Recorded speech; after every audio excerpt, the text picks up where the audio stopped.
Sissy, will we get caught? Feng Zhu asked nervously, following the girl leading the way. The girl wore a high ponytail with bright, lively eyes. Her loose school uniform could not hide her tall, slender figure. Striding briskly, she glanced back and said firmly, "Don't worry."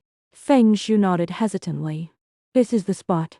Feng Zhu looked up and realized they had reached the Senior 3 teaching building. Square minus shaped with only a few floors, it featured an open courtyard at its center. The girl named Zizzy pushed open the courtyard's glass door first, satisfied. This corner is remote. The discipline supervisor never patrols this far during morning exercises. They soon turned on music and began practicing their duet dance. Barely halfway through, a deep, stern voice boomed from outside. "Hey, you two, what grade are you in?" Shaken witless, the pair were quickly marched out of the courtyard by the supervisor. Glancing at their student ID cards, he frowned in suspicion. "Freshmen? Why aren't you out running laps?" Feng Zhu stammered in terror, but her companion instantly clutched her stomach, feigning agony. "Sir, we have stomach aches. We already asked for leave." The supervisor eyed them doubtfully.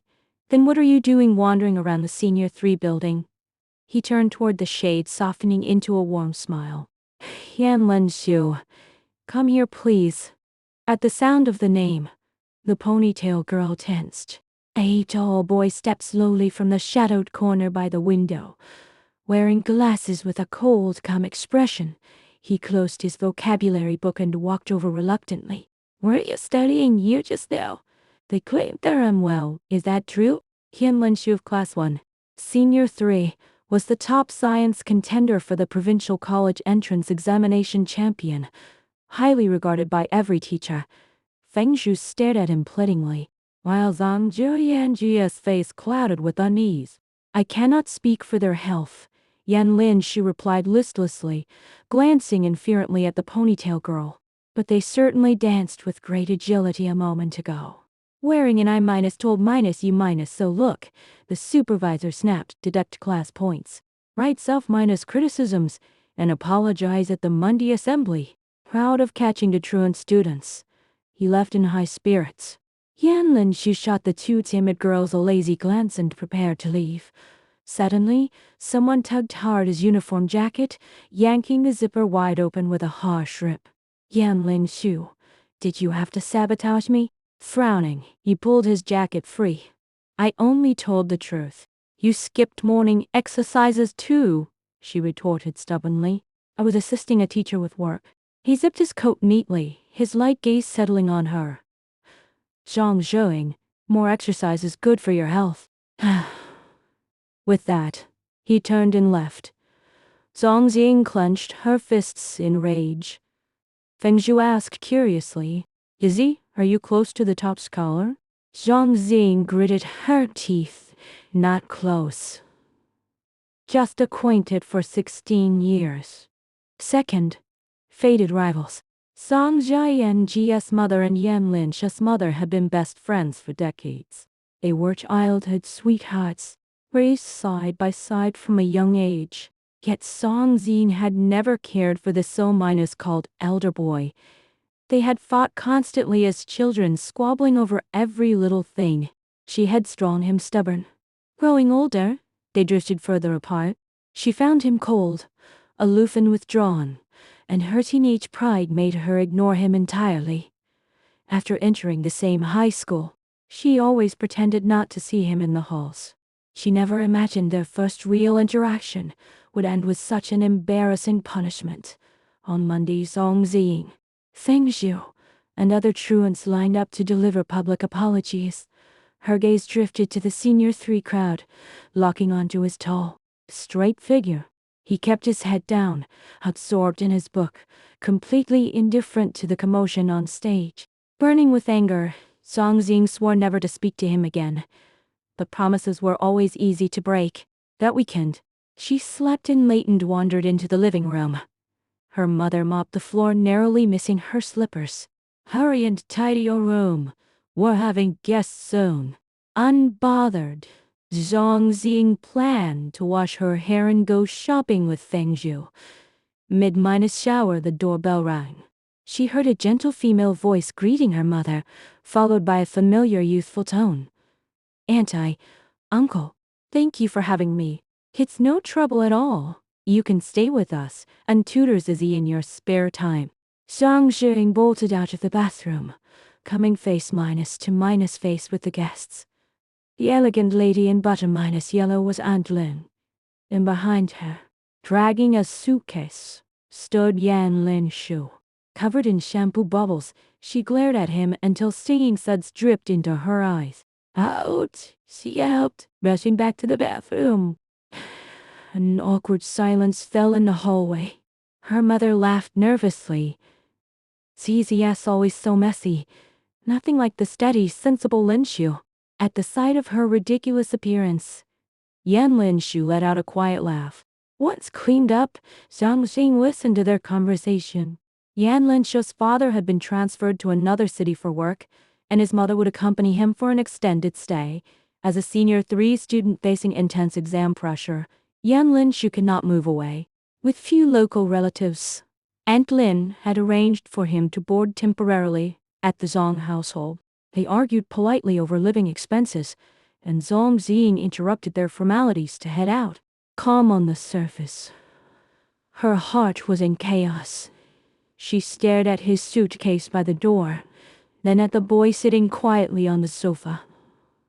Soft black hair fell over his forehead, his glasses shielding his eyes, leaving only a sharp jawline and tightly pressed lips in view. Throughout her shopping trip with Feng Zhu, Zhang Ziying was distracted. Even at their favorite milk tea shop, she remained listless and dull. Feng Zhu frowned. What's wrong? Are you upset? Zhang Ziying sighed deeply, resting her forehead on the small table, overcome with despair. Yan Lin Shu HES moving in with me. Fifth. Feng Zhu sprayed orange juice across the table in shock. Third. A silly little war. Zhang's barbecue shop was busiest at night. Zhang Ziying usually helped after school, but today she stuck closely to her mother. She has a boy and Tim a girl. It's inappropriate for him to stay here. Her mother carried a large plate of chicken feet to a table without looking back. Lin Shu grew up with you. We can't turn him away when HE's in trouble. Besides, I won't rest easy leaving him alone. Off to piano class now. Reluctantly slinging her bag over her shoulder, Zhang Ziying heard her mother add, I've asked Lin Shu to pick you up after class. Every Saturday night she took piano lessons. Her father usually sent a shop worker to fetch her after dark. Now her parents had a ready-made substitute. She scowled, as if she'd let him. Yet when she finished class, she spotted him waiting under the street lamp. Headphones on, he stared upward, lost in thought. Still bitter over their falling ouch, she wanted to avoid him. But the road home was remote and dim, and she yielded to reality. Don't you owe me an apology? Zhang Ziying snapped. Staring straight ahead, Yan Lin Shu replied calmly. Your self-criticism was well-written. A fault confessed is half redressed. You heard it? She gasped. He glanced at her, a faint teasing smile playing on his lips. Since you admitted your mistake, why should I apologize? She bought her fists. Just you wait. Striding ahead without a glance back, she seethed. Living under my roof, you'll definitely get back at you. The next morning, her counterattack began. She hogged the bathroom for hours, dawdling until noon before sauntering out. Yan Lin Shu waited patiently by the door. Hiding her smug grin, she mumbled a half-hearted apology. Sorry, stomach trouble. She delayed leaving until they were nearly late. Yet Yan Lin Shu stayed eerily composed. I know, you're always getting stomach aches. Aren't you? Catching the sarcasm, she prepared to retort, only for him to study her face seriously. You missed a spot by your eye. Before she could reply, he slipped past her into the bathroom. Rushing to the mirror, she fumed and shouted, That's double-sided eyelid tape. Zhang Jing soon realized every attempt to frustrate him backfired on her. Quiet and reserved, poor in grades and overweight, Yan Linshu was overlooked by everyone at school. His hardest moments came during group exercises. One bending stretch required touching the ground. Already inflexible, his large frame made it impossible. He could barely reach his knees, his broad back towering high while every other student bowed low. Tang Zenying, cold, beautiful student council president, spotted him instantly. Male student in row 1, class 2. 10 class demerit points for slacking. Her icy voice blared over the speakers. Laughter erupted across the yard, loud and merciless. Face burning red. Yan Linshu strained until sweat beaded his forehead. Yet he could not bend low enough. He sagged with relief once the exercise ended. Afterwards, the homeroom teacher called him to the office alone. Handing in homework. Zhang Zi overheard the cold reprimand. Don't drag your class down. He left looking hollow and defeated, waddling like a wounded brown bear in his brown sweater. Watching him trudge toward the senior 3 restroom upstairs, Zhang saw herself in him hiding tears in empty higher-floor restrooms to avoid mockery. Sis, what are you doing here? Hot lingering, she lied quickly. The downstairs girls' restroom was full. He nodded quietly. She noticed his bloodshot eyes. His small slit-ted eyes narrowed to thin red lines. Were you crying? He stayed silent. Everyone messes up sometimes, she offered awkwardly. It's just a silly moment. No one will remember. Voice rond quiet. He whispered. I can't look foolish in front of her. Not even once. Huh? His face flushed bright red as he mumbled a name. Hang Zenying. 4th. Haida Major Sonata. Day. Song Xing learned the truth. This quiet boy had transferred schools solely for his childhood crush. Yan Linshu had studied violin for 5 years as a child, while Tang Zenying took piano lessons from his teacher's wife. They had been musical partners, performing Haydn's most beautiful sonata together. Their lessons ended when the couple moved abroad, separating the 2 children. Years later, passing No 3 High, he saw her name on the honor roll and begged his parents to transfer him. He smiled faintly, proud of his bold choice. Song Xing burst his bubble gently.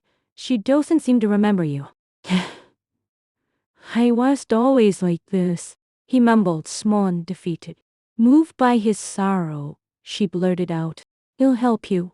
Instantly regretting it, she added, when the time is right. From then on, he treated her with endless kindness. Secret snacks appeared in her bag daily. He took on most cleaning duties, drowsy and tired each day. He jolted awake at her coughs to fetch hot water. Staring at their old textbook barrier, she wondered how deeply he would cherish Tang Zenying, treating a mere friend with such sincere care. Chewing his raisins, she realized sadness lingered not only on the tongue but deep within the heart. Their worst fight came after final exams. Her mother arrived at parent-teacher day in paint-stained work clothes, emblazoned with a paint brand logo. Every other mother dressed elegantly, while her own looked worn and plain. Humiliated, Zhang Xing snapped at her mother, only to be interrupted by Yan Linshu. Speak to your mother with respect. Enraged, she shoved him to the ground and dragged her mother away. Over summer break, her mother left for distant construction work, hurt by her outburst, overwhelmed with guilt. Zhang Xing cried alone, regretting her cruelty to both her mother and Yan Linshu. When term began, Yan Linshu did not return to class. Zhang Xing cleared their desk barrier, resolving to apologize when he came back. Weeks passed, and he never returned. Before the next parent-teacher conference, her mother asked timidly if she should attend. Zhang Xing softened, telling her she was welcome no matter what she wore. Her mother arrived in a new dress and styled hair, and the rift between mother and daughter healed at last. She later learned Yan Linshu's family salon had gifted her mother a free makeover. Rushing to thank him, Zhang Xing spotted dark injection bruises on his hands, which he quickly hid. Changing the subject, she told him she had a plan to help Tang Zenying remember him. Lighting up, he dropped his book at her feet. Its title printed clearly: The Unbearable Lightness of Being.